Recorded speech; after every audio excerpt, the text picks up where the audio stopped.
The following is a Hoop Ball presentation.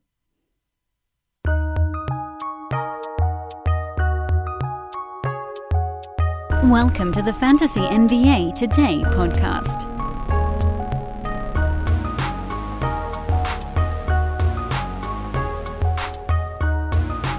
Well, ladies and gentlemen, it's our final show. Before the All-Star break, I got jokes. They say Dan's got jokes. Good day, everyone. Welcome to the Friday weekend All-Star break edition of Fantasy NBA Today. A hoop ball presentation. That's hoop-ball.com, the website. I am Dan Bespris, and you can follow me on Twitter at Dan Bespris. If I had had the foresight, I would not have put my annoying last name in my Twitter handle, but it's there now, so you guys are all stuck with it. It's DanBesbris, or you can just Google search Dan from Hoopball. I would strongly suggest checking it out. That would make me very happy, and I hope that I could then provide content that would subsequently make you guys happy.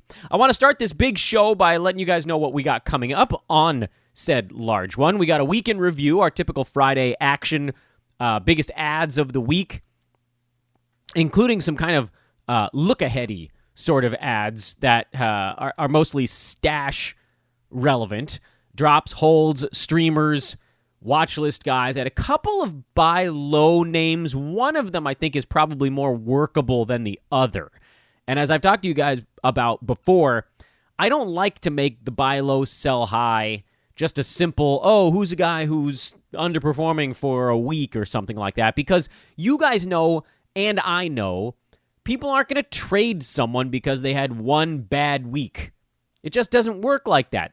Trading is a psychological mind bend where you need to find someone whose value you either fully agree on or completely disagree on. There can't be like a weird gray area where you think someone's going to give up on a guy after a week, even though you guys both know there's no real change to them. So, like, I think one good way, one exercise you could do to try to understand what I'm talking about here is to look at the preseason ranks for guys on Yahoo, basically like the order that they expected people to be drafted in, and then look at where they're ranked right now, and then look at where they're ranked over, say, the last 2 weeks, and did anything jump out? Like, Jashan Tate is number 65 over the last 2 weeks. But do you think anyone really believes that he's a top 70 guy now? I'll give you a name that probably falls onto the other side of that spectrum. John Collins is number 83 over the last 2 weeks. He's already a guy that people were down on because his role was being diminished in Atlanta this year. Coaching change now. We don't know how that's going to shake things out. He's definitely on the trade block. We know that for sure. So that's an example of someone who is down, where he's a top 40 to 45 range guy for most of the season, and then he's got 2 weeks where he's in the 80s, and people might look at that and think, look, I was already frustrated with this guy. This is pushing me over the edge. Whereas with a guy like Tatum, who's, he's a top mid to late 20s guy on the year, which isn't, mind you, where he was drafted, but 3-4 weeks of top 40 or top 60 or whatever we were just talking about, that's not going to turn someone on him. Because the reasons it's happening are very clear. They're crystal clear. He's shooting 39% over the last month. You fix that, you fix all of it. His field goal percent, remember last year he got off to that super high volume, really low field goal percent start? It was actually the beginning of the year last year. I think first 2 months or so he was in that like mid-20s to mid-40s range and kind of bouncing back and forth. And then all of a sudden he got hot and he shot like 50% the rest of the year and catapulted himself to the end of the first round. Okay, that's an easy one. You and the other guy you're not going to be able to make a trade there because you're going to be trying to convince them of something you don't actually believe. In any event, point here is buy lows and sell highs. There's more to it than just trying to pick someone good who's having 2 bad weeks or someone bad who's having 2 good weeks. That doesn't convince anyone of anything. Don't trade with people and treat them like they're stupid. Assume they know what they're doing and try to find someone where you and that other, the trade partner, disagree on the player's value. Or maybe you can tap into a frustration where someone might believe in their value, but maybe they don't have the patience to get there. And that's actually the name that I have on my list for today. But let's dive into things.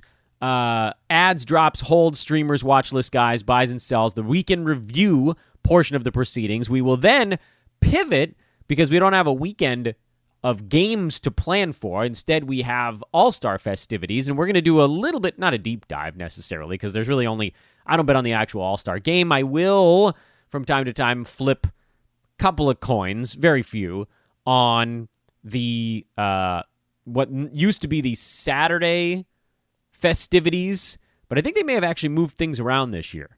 I think it's all on the same day. The three-point contest, skills challenge, dunk contest, all-star game. I think it's all on Sunday this year, right? It's either all on Saturday or all on Sunday or all on Monday. I can't remember which one. Either way, it's all on the same damn day, and hopefully you guys are listening to this podcast before all of that happens. So that'll be towards the end of the pod. First thing, however, though, is our promotion we've been running, and I've been starting to get, you guys are now really starting to funnel in a little bit. It was a steady trickle for the first 3 or 4 days of the promo, and then all of a sudden, the last day and a half, there's been this nice little influx. So I think we're going to get to the prize release threshold here within the next, I would assume, couple of shows, but keep them coming. And the promo, for those that haven't done it yet, I will remind you, is if you leave a 5-star review on the podcast and write something, I need there to be a written proof, and screenshot it to me, you can enter yourself in a contest.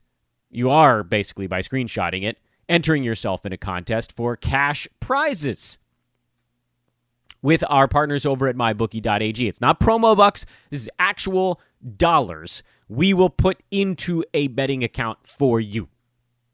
Easy peasy. Doesn't have to be a new account. If you've got one there already, that's awesome. You guys can enter as well. And I know what some of you have thought, Dan, I already did one of these for you 3 years ago. Well, this is where we need you guys to grab someone's phone that you know, and it's got to be iTunes, unfortunately, for those of you that are on Android. So find a computer with iTunes on it. If you have an Apple-branded mobile device, use the podcast app. Either way, search for Fantasy NBA Today. Click on the show title, and if you're on the app, scroll down to the bottom. If you're on iTunes on a computer, click on the Rate and Review tab. Do it there. Send the screenshot to either teamhoopball at hoop-ball.com. That's the email address, teamhoopball at hoop-ball.com.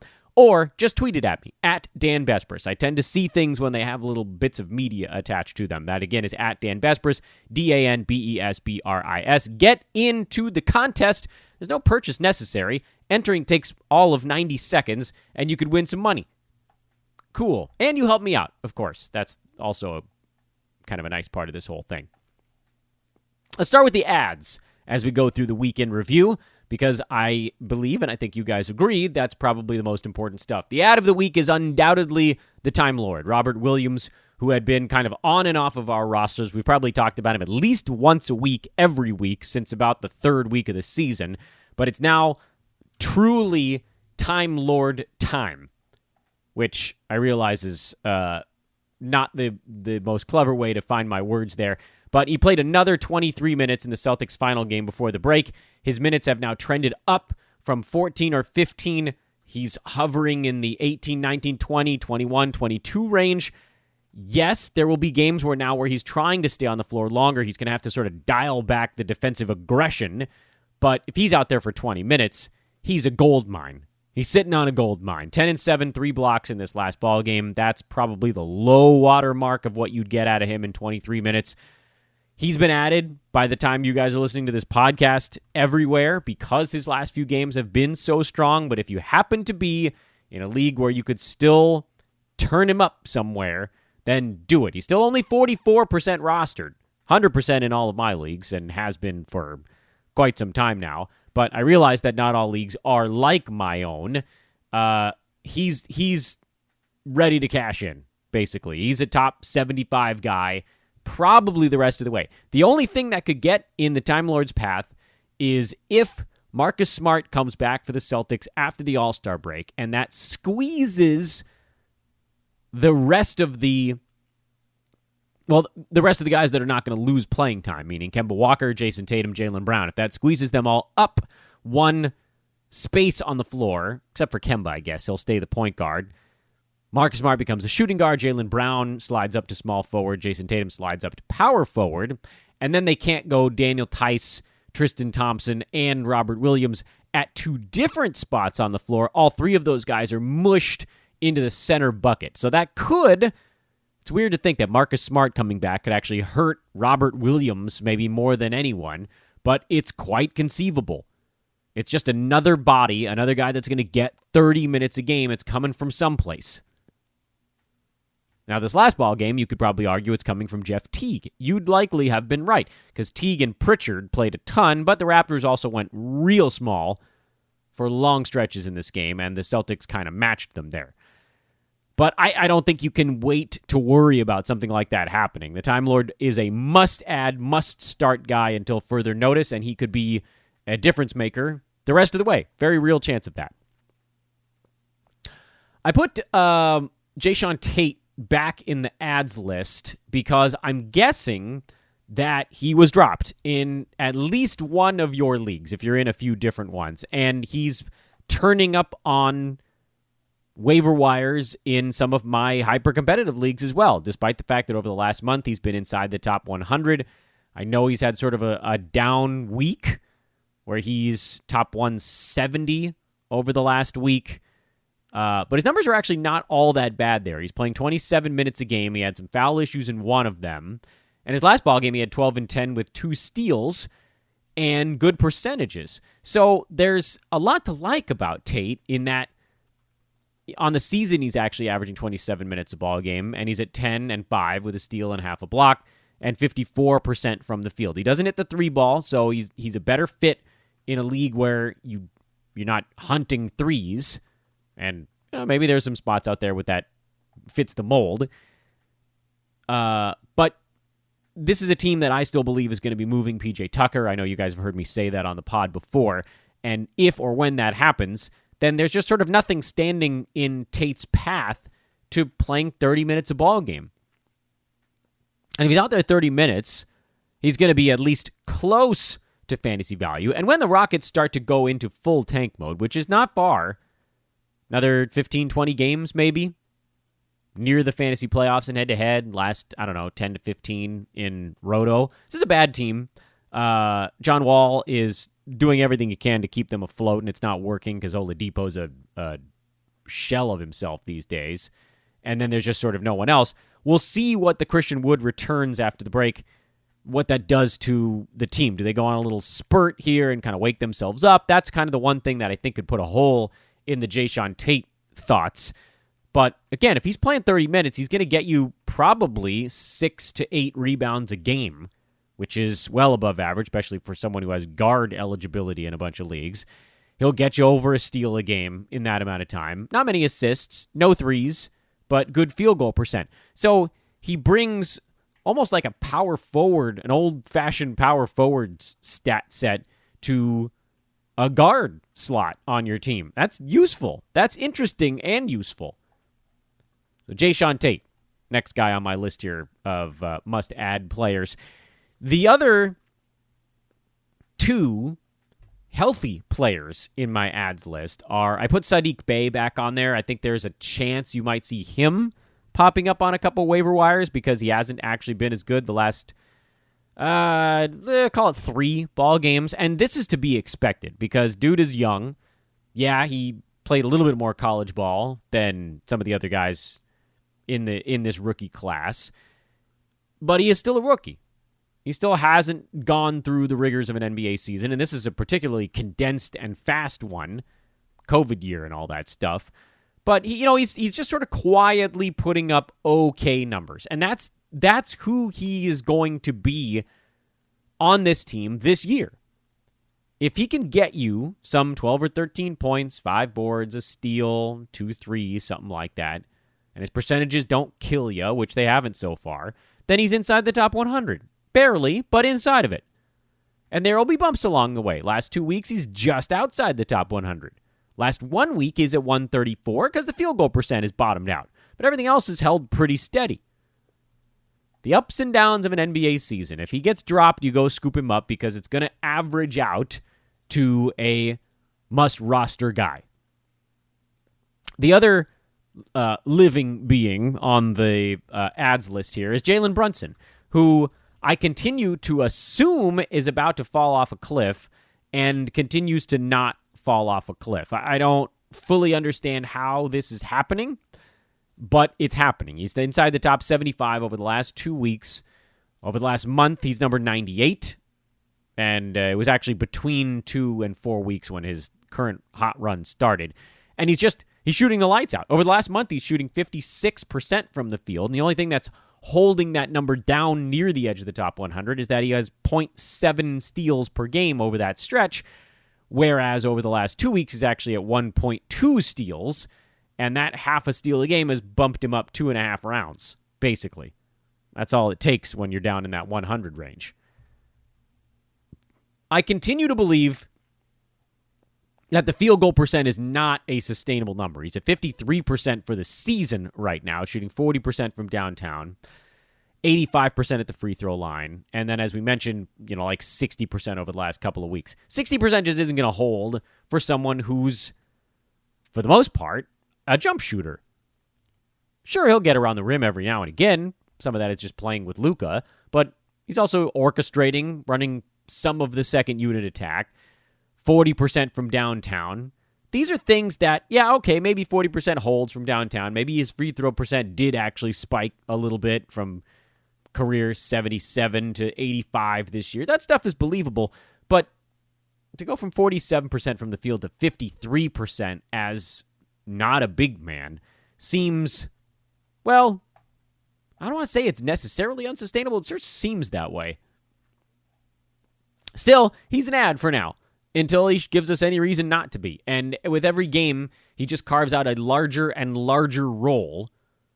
And so you're at a point where you kind of have no choice but to just stick him at the end of your roster and utilize him where it makes sense. I don't know what any other way to explain it. He's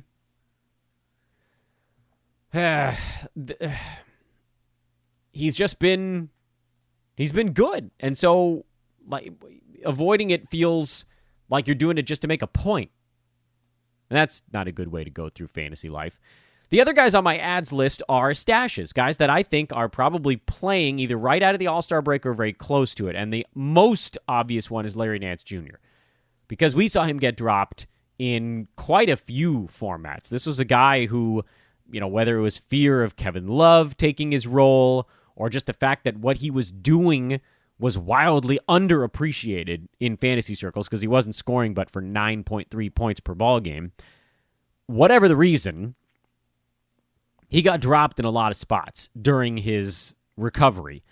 And he's starting to come back up again now because, the word is that he's, he had the cast taken off and he popped up on a Cavs broadcast and was in good spirits. And I think he's basically ready to go on the other side of the break.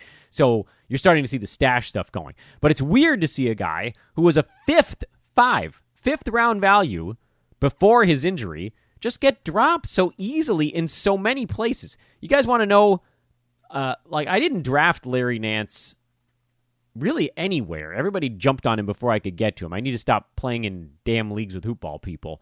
He showed up on at least 3 of my 6 money leagues wires. I got him in 1. I stashed him in 1. It was a league where I had 4 other guys injured, and I thought, what the hell? And then there's one that's a little bit more points formatty where he's not quite as useful. But one thing that you guys need to remember, and I'll try to make this somewhat brief because I don't think you need me doing a 6-minute Larry Nance diatribe. He's going to play. That's what everybody's coming at me, and they're like, what about Kevin Love? What about the different guys they're trying to get onto the floor? They'll figure it out. Jared Allen, he's been great, but I don't know that they necessarily want him playing 34 minutes a ball game. Kevin Love is not going to play 30 minutes a game this year, and he's going to miss a bunch of games. And then they showed they were willing to play Nance at the 3 for stretches last year and this year. And remember, Andre Drummond is also out of the picture right now. He's on the trade block, and he's not playing. So Nance is going to get minutes. Other thing you need to know about Larry Nance, he led the league in deflections at the time of his injury. So the extraordinarily high steal rate this year wasn't really as fluky as it might have looked. In fact, last year, I would argue the low steal rate was more fluky than anything. Over his career, Larry Nance is at about 1.8 steals per 36. So yeah, 1.9 this year. Maybe that comes down to 1.7 if he's playing over 30 minutes a ball game. But looking back at what he's done in his career, 2 years ago with the Cavs when he played 27 minutes a ball game, he was at 1.5 steals per game.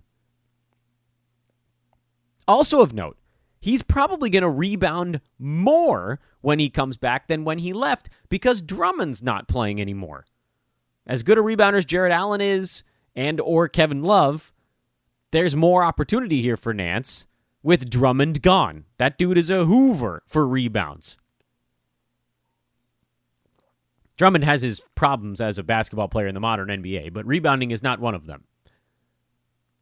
So you're looking at a guy in Nance, and he can never stay on the floor when he plays 30 minutes a ball game, but it seems like that's what they want him out there for.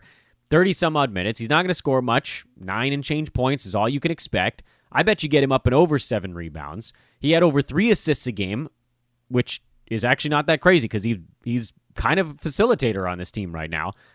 And the massive steals numbers. He got dropped because he didn't score. It's as simple as that. By the way, he's up to 1.3 threes per game this year, too, for whatever that's worth. So stash him immediately. The other stashes that have come across my plate are Delon Wright, who is set to be reevaluated over the All-Star break. So hopefully we'll get word that he's relatively close. And then Aaron Gordon, who I'm strapping on the tinfoil hat a little bit here.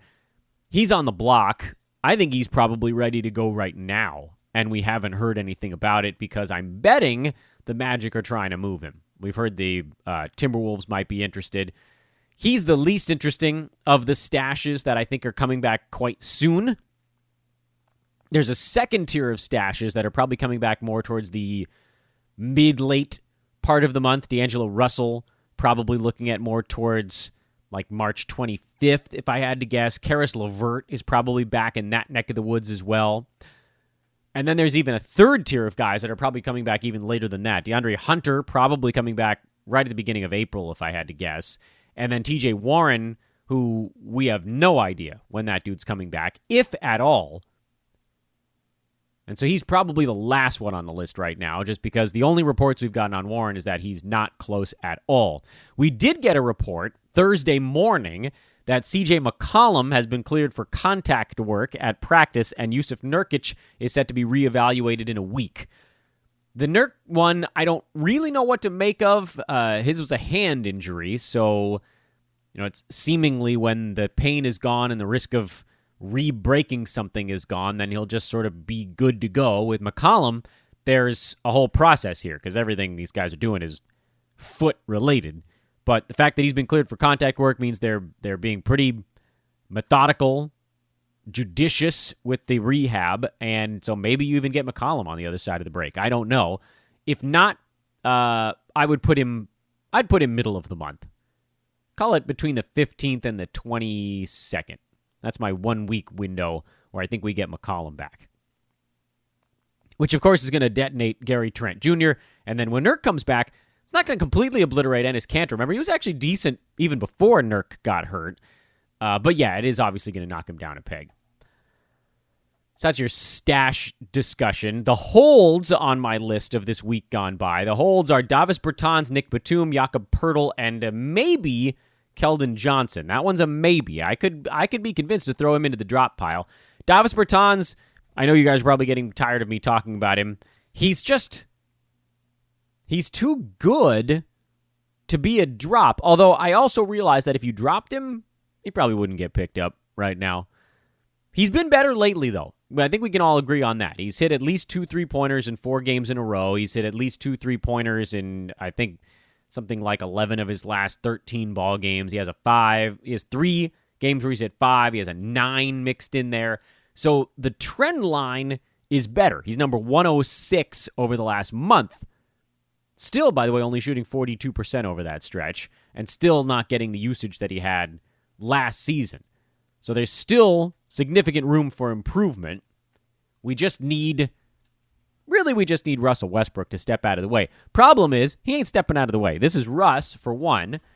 And then the thought was like maybe the Wizards would just be so horrible that at some point they'd have to kind of take a little bit of the reins away from Russ. But the Wiz have actually gone 7-3 in their last 10 ball games, and at 14-20, they are but 2 games out of the 8th spot in the Eastern Conference, and I think that actually also makes them 2 games out of the play-in tournament. So they ain't going anywhere. In fact, there are so many teams in the Eastern Conference right now that can convince themselves they have something to play for. It's going to make it harder to rip the bandage off. I think the Magic are going to rip the bandage off. I don't think anybody else in the East is. Pistons started the year with no bandage on, so I'm not putting them in this discussion. But I would argue that the top 11 teams in the East all have a pretty legitimate shot at it. And then the Wizards, the Cavs, the Magic, those 3 teams are like, yeah, look, we're not that far away. We're not about to throw in the towel yet. So I don't know that the Davis thing is going to be this big turnaround that maybe we were hoping for, but he has the ability to cruise inside the top 100 just because of that shot. Nick Batum I put on the hold list, and this one is becoming tougher and tougher to abide by as well. Although I would argue that after coming back from the concussion, he had 4 games where he was just not at all himself. His last 4 have been okay, if unspectacular. His value is tied up in the fact that he does pretty much everything on the floor with decent percentages, except score, really. He does all the other stuff. He's like an 8-cat guy, but the missing category is actually shooting the basketball. His field goal percent is decent this year. Free throw percent is a positive. He has 2 threes a game, 5 boards, 2.5 assists, 1.2 steals. Okay, the 0.4 blocks is not exactly a glowing endorsement. One thing you've also noticed here since coming back from the concussion, the steals and blocks have been pretty much gone. He has a total of 5 steals and 3 blocks over those 8 games. So I think that'll probably equilibrate, I'm hoping, in the upward direction, closer to what he was before having to miss a few ball games. But also positive news. He had 2 3-pointers in the first 4 games after coming back, and he has 9 in the last 4 games after that. The rebounds, first 4 games after coming back, he had 14. Last 4, 21. So things are coming around for Batum very quietly. But the difference for him between the last week, where he's been about a top 100 guy, and the previous week, where he was like a top 250 guy, it's substantial. So I think he belongs on fantasy teams as well. I saw him. He got dropped in a bunch of places also. And so now you got all these guys that are floating around that I'm like, oh, go ahead and add them. Dan, where am I going to put all these guys?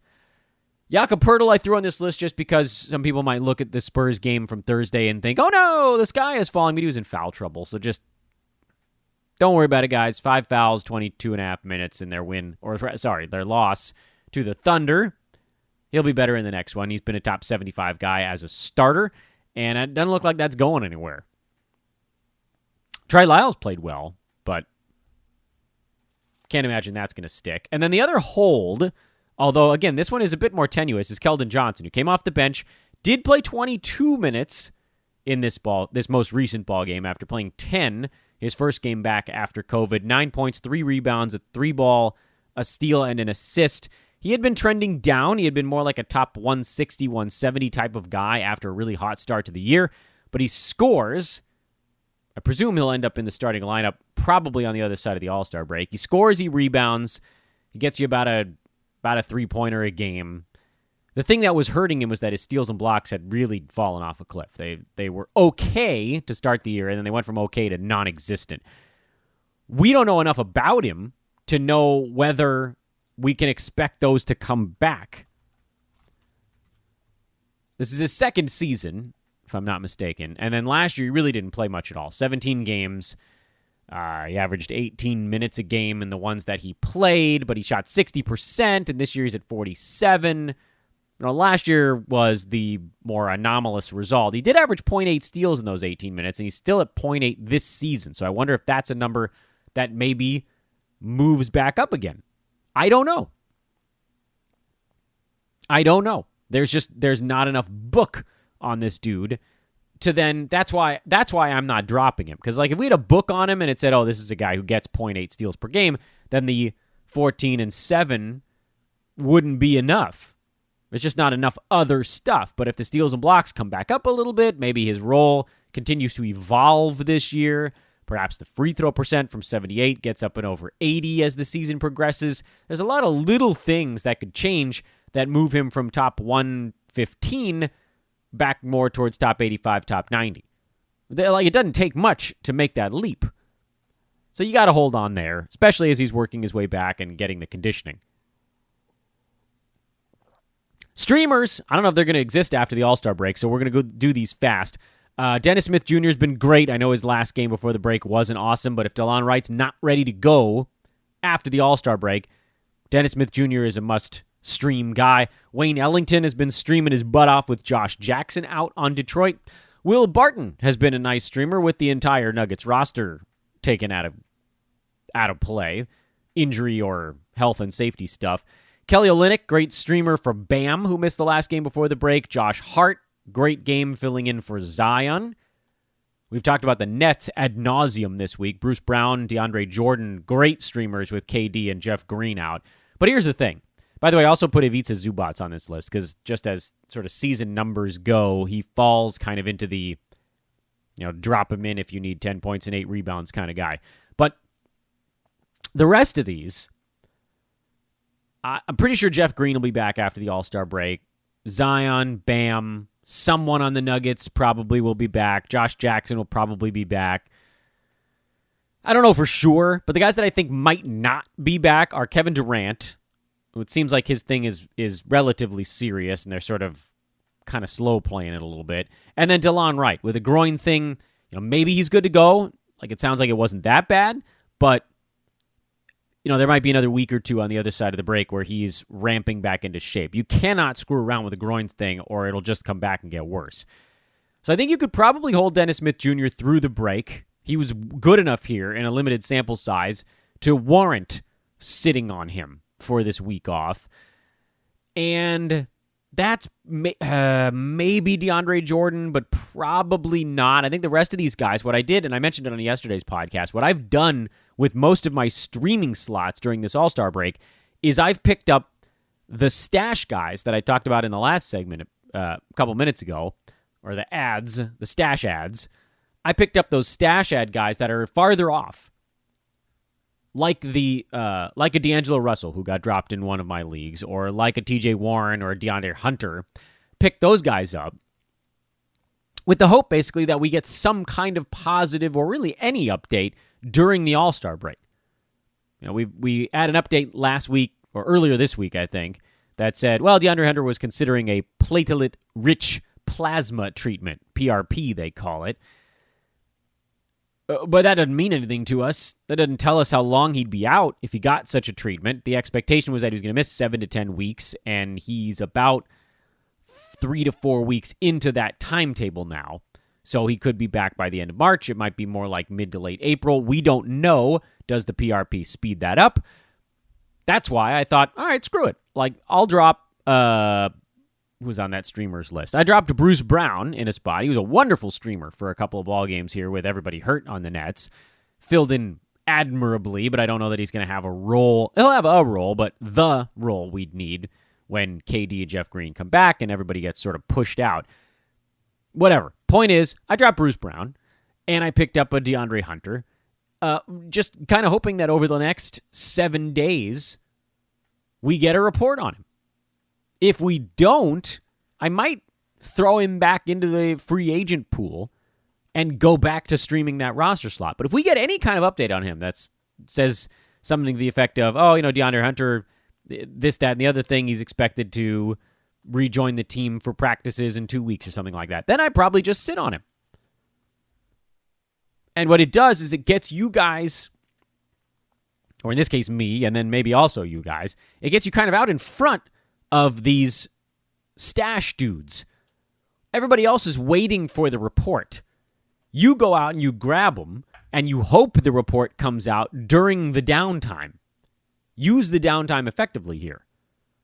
A couple other quick lists for you. Watch list guys. Elfrid Payton with Derrick Rose and health and safety stuff. I'm guessing he'll be back on the other side of the break, but we don't know for sure. Isaiah Roby, should the Thunder inch towards shutting down Al Horford, because I think he's done a pretty good job of proving he's still got game. Isaiah Roby's been pretty good when they've called upon him to start games. He played 28 minutes on Thursday, had 12 and 6 with a couple of steals. He's more of a steals center, by the way, than a blocks center. Keep that in mind. But if he's a starting center on an NBA team, you pretty much grab him, because the backup is Mike Muscala, who's, by the way, been pretty good this year, but not exactly the future in OKC. So he's on my watch list right now. Nick Claxton in Brooklyn's on my watch list. I can't imagine that he can do much more than he's doing right now, because DeAndre Jordan's going to play center minutes, and Jeff Green comes back. He will too. Daniel House, Sterling Brown, and Houston are on the watch list. You guys know why. We've already talked about the PJ Tucker stuff. Danilo Gallinari, who's gone, he has been about as inconsistent as anybody in the NBA, alternating 2 or 3 really bad games and then one colossal monster mega dunk of a game. And thanks to that, over the last week, 2 weeks, he's actually inside the top 100. It's been a tough. It's weird to watch those 2 weeks and to think that he's actually been inside the top 100 over that stretch, thanks to 2 monster games. Remember, he had that 10 3-pointer game against Boston on February 24th. He also had 23, 9, and 6 with 2 steals and a block in their last game before the All-Star break in Orlando. And then around those, he's been horrendous. He had a 5.1 assist game blended in there. He had a 12 and 5 with 2 steals game, 8 and 5, 6 and 4, 8 and 4. He's always going to be useful at the free throw line. That's an area that throughout his entire career he's been a big fantasy winner. He's making 3 out of 3.2 this year, so that's kind of right back where it was. One of the notes here on Gallo that jumps out is the field goal percent is still extraordinarily low. And even over these last couple of weeks where he's been ranked better, the field goal percent is still exceptionally low. The thing that's up for him over these 2 weeks is that he's at 1.3 steals per ball game, which I don't think I need to tell you guys isn't going to stick. For his career, he's at 0.8 steals in about 31 minutes a ball game. He's not playing 31 minutes this year, so getting to 0.8 also feels a bit far-fetched.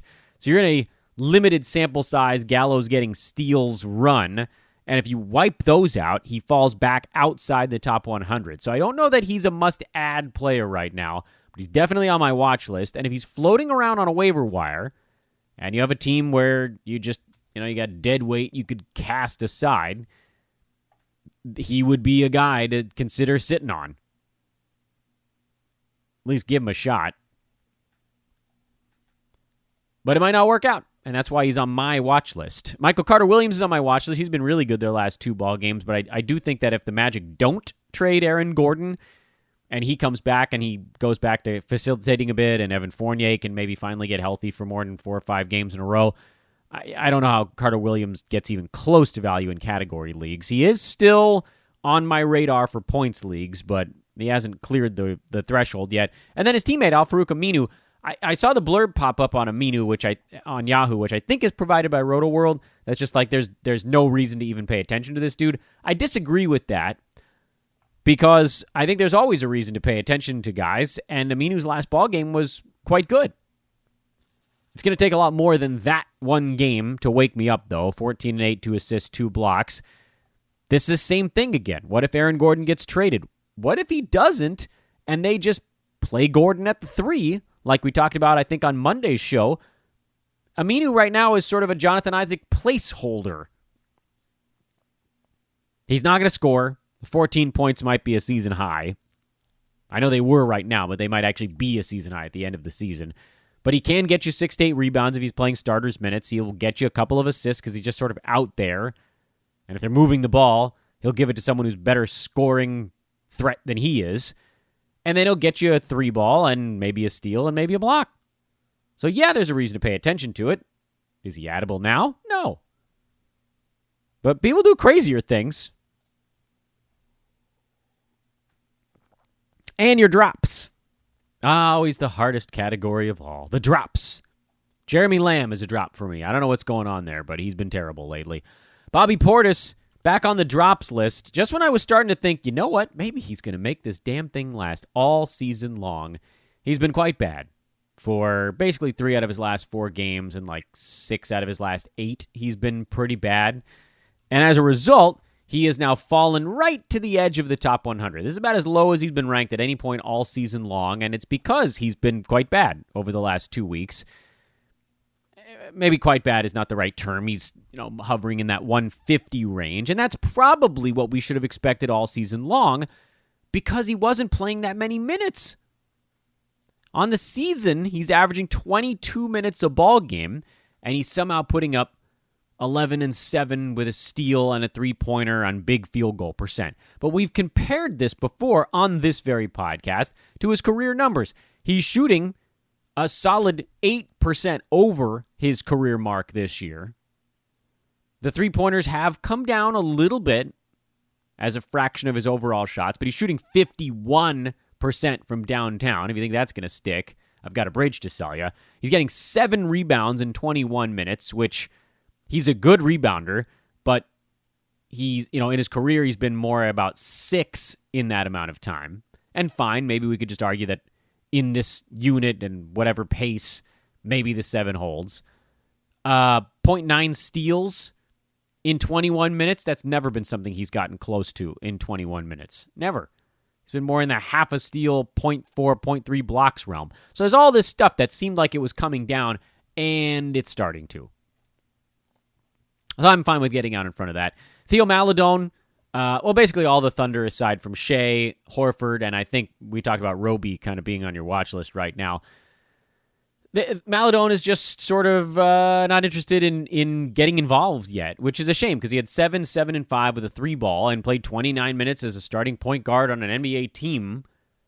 But of course, Shea is kind of the real point guard. Maledon gets his assists just by being out there for a while and being a point guard on a floor. I need to see him take a shot. 6 shots in 29 minutes just isn't enough. Kenrich Williams took 6 shots in 26 minutes. You can't be the guy on the roster who has the second lowest usage to tie Jerome. You need to do something when you're out there. Take a shot, make a pass, drive, anything at all, and it could still come around. So that's the thing. He's a drop right now because he hasn't been doing anything with his minutes. Simple as that. But I could change my tune on him on any show coming up here. Might be the very next show we do. I don't know. But in his 36, 37 minutes a game he's playing here as a starter, he's putting up top 190 value because he's just not doing anything. It's boring. Super boring. Too boring even for me. Gary Trent is on my drops list. CJ's getting close, and he's kind of been a three-pointers guy only. And then the last name who didn't make any of my lists, he didn't fit any criteria, is DeAnthony Melton, who continues to frustrate in a special, special way. He's number 110 on the season in 20 and a half minutes a ball game. And I keep saying to myself, well, 20 and a half minutes, that seems pretty easy to get to. And then he comes out and plays 15 in their narrow defeat at the hands of the Milwaukee Bucks. Despite getting 2 3-pointers and 3 steals in his 15 minutes, something he's doing out there is not to the delight of his head coach. I don't know how we get over that hump. He's number 100, by the way, after you factor in this big 3-steal game. So you can't drop him, but I don't know that you can start him in a lot of formats because of how wildly inconsistent he's been. Luckily, even in 16-ish minutes in some of these horrendous games where he just gets yanked real fast, he's put up, I don't want to say serviceable fantasy numbers, but he's put up acceptable fantasy numbers even in those spots. But we just need you to get into the 20s. That's all we're asking for here. So he needs to be on rosters. I guess we could call him a hold for that sake. But, they play the Wizards coming out of the All-Star break, and the team will be more healthy then than they are now. And so the minutes just keep getting harder and harder to come by. I don't know how you use him in a Roto Games Cap format when you have no idea if he's going to play 24 or 14 minutes that night. It's a big difference. 24 minutes, he's a top 80 guy. 14 minutes, he's top 130. I don't want to use up a games cap on a 130. I do want to use up a games cap on a top 80. That'd be swell. Especially because a lot of these teams I'm talking about, for me at least, I need assists, I need steals, I need good percentages in a 3-ball or 2. Maybe I don't need 15, 16 points. I'd be perfectly satisfied with 10. Just keep me in the game there, DeAnthony Melton. Reminder here in the middle of the show to please open up an account with our buddies over at mybookie.ag. They are our longest and most beloved partner here at Hoopball and on Fantasy NBA Today. mybookie.ag. You bet, you win, they pay. The website, again, mybookie.ag. Use promo code HOOPBALL when you sign up. It's on the third screen, the sign-up window. There's the first screen where you make your, I think it's the username, and then the second one you do your address, and the third one is how did you hear about us. And you put in the word HOOPBALL, all one word, HOOPBALL, no hyphens or anything like that. And when you do it, unfortunately, it doesn't say anything like, hey, thanks for entering this promo code. It just takes you to the next page, and you can unlock different promotions when you make your first deposit. But I'll say it before, I'll say it again. Make your first deposit, and then let me know you did so. By the way, I also want to mention, to those of you listening to this podcast, if any of you have a Hoopball 360 membership or a Wager Pass membership, hit me up either through Discord or on Twitter, because I have likely a MyBookie-related promotion that we might be able to use for you. Provided you haven't actually popped an account open. What I'll also mention, too, and again, go to mybookie.ag, open that promo code with promo code HOOPBALL, and follow all of our guys over at Hoopball Gaming. What I also want to mention here, and I talked about it earlier in the show, is that if any of you guys have a premium subscription with us here at Hoopball, and you're not in the Discord chat, and you don't have to be there all the time, but you should at least have it open or check in on it from time to time, because plays are happening in there on the wagering side. Fantasy questions are being answered in there all day long. I just popped in there today and I answered like 15 or 20 questions because you guys are the premium subs, and we want to make sure you guys have the access that you're looking for here at Hoopball. So please let me know if you need Discord access. And if you don't have a premium subscription, check them out. The Fantasy Pass is just $4.99 a month. The Wager Pass is only $9.99 a month, which is the most insane thing ever. You're getting now 9 handicappers information for $9.99 a month. 9 handicappers. Normally, one capper sells one play for anywhere from $10 to $50. And you are getting... Oh, hell, I'll look at the Thursday card, and I'll just count it up for you. Am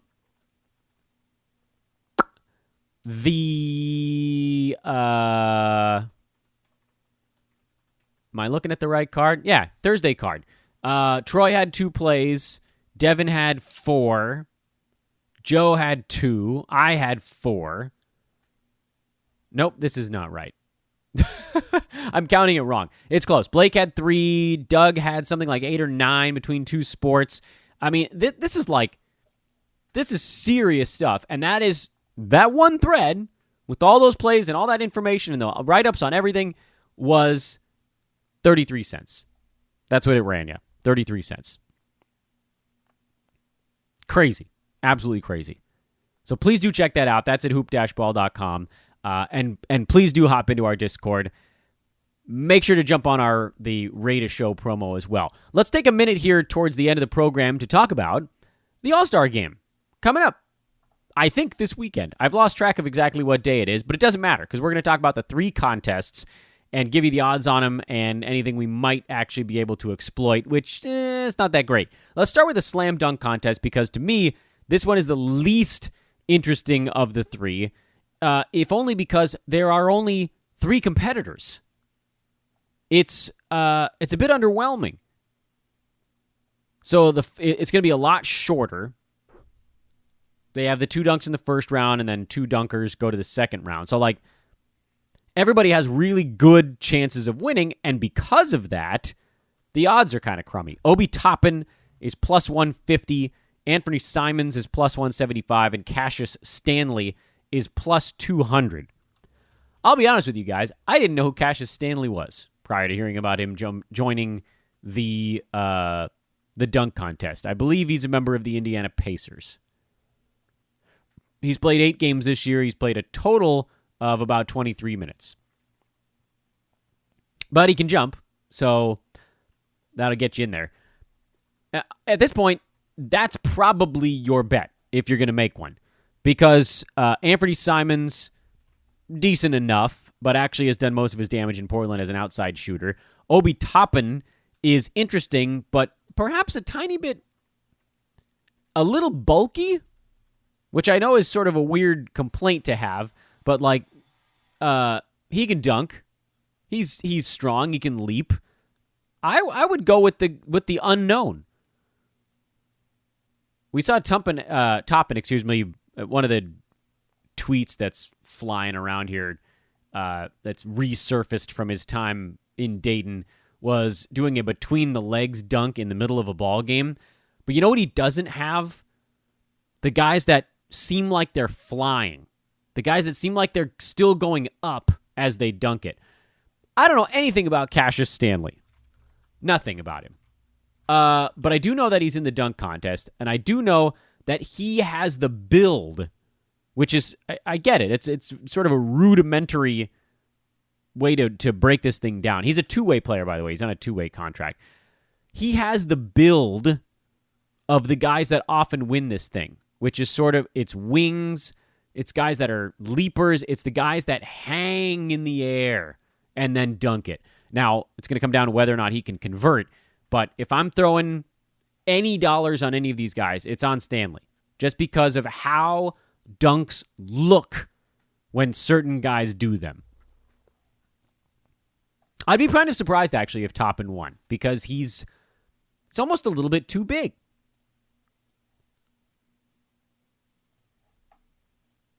But as I mentioned before, dunk contest probably the least interesting of them, because even on Stanley, you're only getting 2-1 odds.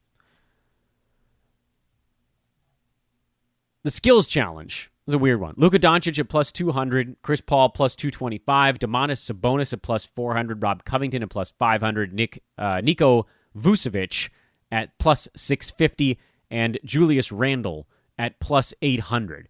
This one's really going to come down to whether or not the guards care, because they're in it, so it makes me feel like they must. And if they do, then someone like a Chris Paul at plus 225 seems like he should be able to run away with this thing easily. If you want to go big man, you go Julius Randle, because he has the passing ability and he has the quicks in a way that, a Vooch or a Sabonis doesn't. Sabonis is a great passer, but he's not quick. Vooch is a very good basketball player, but he's not quick. Rob Covington, I don't even know what the hell he's doing in this challenge. This is a guy who's averaged, 1.5 assists for his entire career? And there's passing parts of this thing. Randall's been an unbelievable shooter from downtown this year, and you can ride the hot hand a little bit there. Chris Paul, Luka Doncic, those guys are the guards, so that's why they're favored in this thing. But I also wonder if they don't kind of throw it into cruise control a little bit. So I would go with the long shot.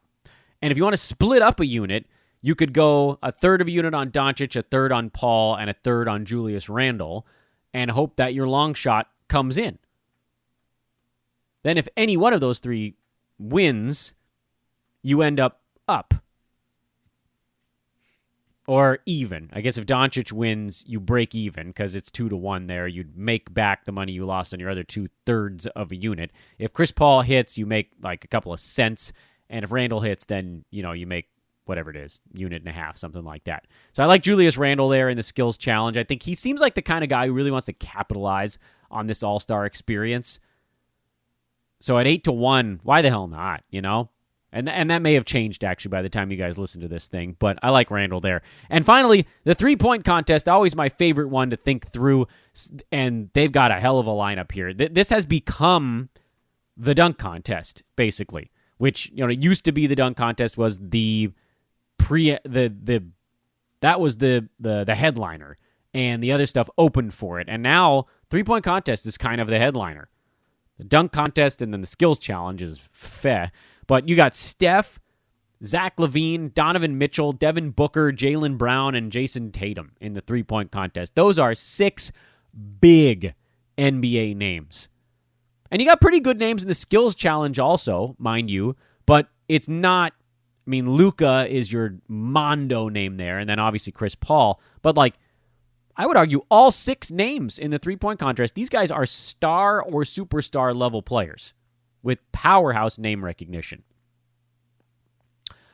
I don't know that there's a great pick here because Steph at plus 190, if he gets even warm, he can roast these guys. Zach LaVine, there's a lot of leg to his shot, which I think makes that a little bit tougher. Donovan Mitchell's had a really good year. He could surprise some people, but there's a streakiness to his game. Devin Booker at 5-1 is surprising because he did win it 3-4 years ago. I've lost track of time now. Steph won it as well, and he's always in that last bracket. As much as I love Donovan Mitchell having a career year from 3 and Zach LaVine having a career year from 3, I think I give it to the guys that have been there. I think Steph and Booker are the guys you look at trying to do it again. And if those guys don't hit, then you probably look at Zach LaVine, just because he's been hot. He's been on fire pretty much the entire season to this point. And those are my favorite props. Props, I guess. I don't know. They're futures, whatever you want to call it, for the All-Star festivities. For the game itself, I will not be wagering on that. Maybe we find some prop stuff as it's going through, like look at All-Star Game MVP. We can do that stuff on social media. There's a reason to hang out with me on Twitter during all of this stuff. We'll try to isolate some All-Star Game things. And for MVP, you always want to look at the guys that take it more seriously. You know, who has that Kobe weirdness in them to where they actually want this thing to be sort of part of their lore. I feel like Giannis probably falls into that bucket. Booker probably falls into that bucket as someone that was added on as an injury replacement, that type of stuff. But again, we'll talk about that on social media. I thought that this show might go in the 70-minute range. Looks like we might be getting it done a little bit closer to 60, and for that, I feel generally okay. Okay, then. We will have shows all of next week. Fear not. We'll probably do shows, as I mentioned before, we'll likely do a show talking almost exclusively about stash players, and we hinted at a few of them, more than hinted on today's show. We'll go a little bit more deep divey on these guys, especially as we start to get some info on when they might be coming back. We'll do a show next week on the second half of the schedule, since we have that, and there are a few things that jump out. Nothing completely crazy, but some teams that lost 3, 4, 5 games in the first half to COVID or power outage postponements have some loaded portions of the schedule, and you might actually be able to make a little headway in a potential trade down. This is a little bit more, I think, for head-to-head than Roto. You could trade down to get a guy who's got 3 or 4 extra games and collect on their extra totals as opposed to the per-game stuff. And then we'll also talk a bit about ROI. I think that might be the third show next week. This is a critical point in the season, the halfway point now, where you kind of know what your team is, with some exceptions. Like, I have a team that had 3, 4 guys hurt pretty much the entire year to this point. I'm somehow staying afloat. I have another team that had 4 or 5 guys out most of the year. That one did not stay afloat. Why on earth did I play head-to-head leagues this year? I kept saying, that's idiotic. But then people were like, Dan, join my head-to-head league. And I was like, yeah, I do love playing fantasy basketball. And so I joined more. Idiot. So that'll be a show next week as well. We'll talk trades, ROIs, things of that nature, how you really set yourself up to attack the second half. And then before you know it, we'll have ball games again. I think they're back on Wednesday the 10th. Thursday, the shorter All-Star break. Only 6 days, I think, this year.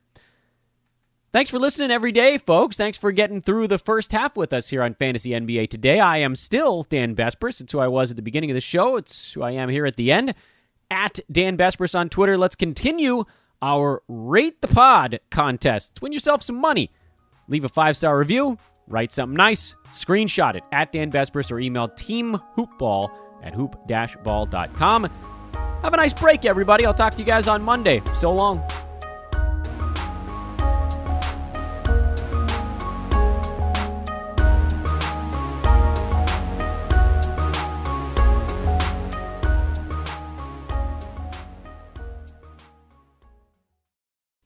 This has been a Hoop Ball presentation.